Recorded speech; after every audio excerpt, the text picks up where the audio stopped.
Interpellé le 17 septembre dernier avec 1,19 milliard en liquide à la frontière congo-gabonaise après un court séjour à Oyo, Guinzoubane Dama voit son avenir judiciaire et politique s'assombrir un peu plus. Ce mardi 25 octobre, le tribunal de première instance de Franceville a renvoyé l'affaire devant à la Cour criminelle spéciale de Libreville, requalifiant au passage les faits en crime de blanchiment de capitaux. Pour l'ex-président de l'Assemblée nationale, c'est une très mauvaise nouvelle. Alors que le verdict dans l'affaire consécutive à son interpellation mi-septembre à son retour du Congo-Brazzaville avec plus d'1 milliard de francs CFA en argent liquide dans 3 valises négligemment disposées à l'arrière de son pick-up était attendu ce 25 octobre, le tribunal de première instance de Franceville s'est déclaré incompétent et a renvoyé l'affaire devant la Cour criminelle spéciale de Libreville, après avoir requalifié les faits reprochés à Guinzoubane Dama en crime de blanchiment de capitaux. Il n'était au départ poursuivi que pour transport de marchandises prohibées et contrebande, un délit et non un crime.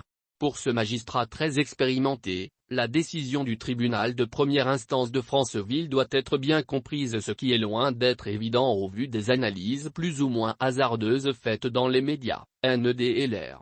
En droit, il y a principe fondamental qui veut qu'on ne peut juger 2 fois les mêmes faits. C'est ce qu'on appelle le principe de la chose jugée.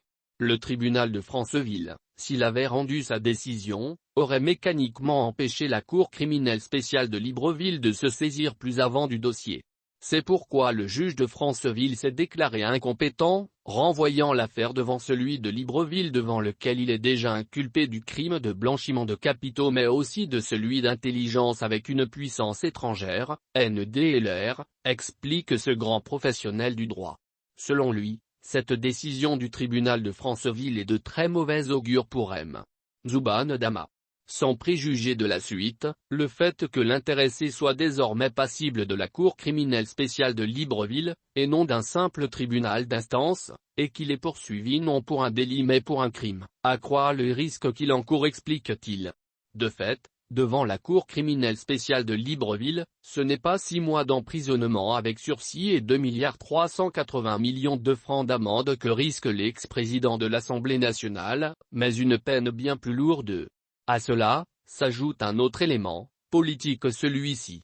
Inculpé devant la Cour criminelle spéciale de Libreville, Guinzoubane Dama, qui risque également la suspension de ses droits civiques, est obligé de mettre en sourdine ses activités politiques en attendant son procès qui pourrait avoir lieu dans 1 an ou plus en fonction des besoins de l'instruction. En attendant, peut-être, de devoir dire définitivement adieu à la politique après le verdict de la Cour criminelle spéciale.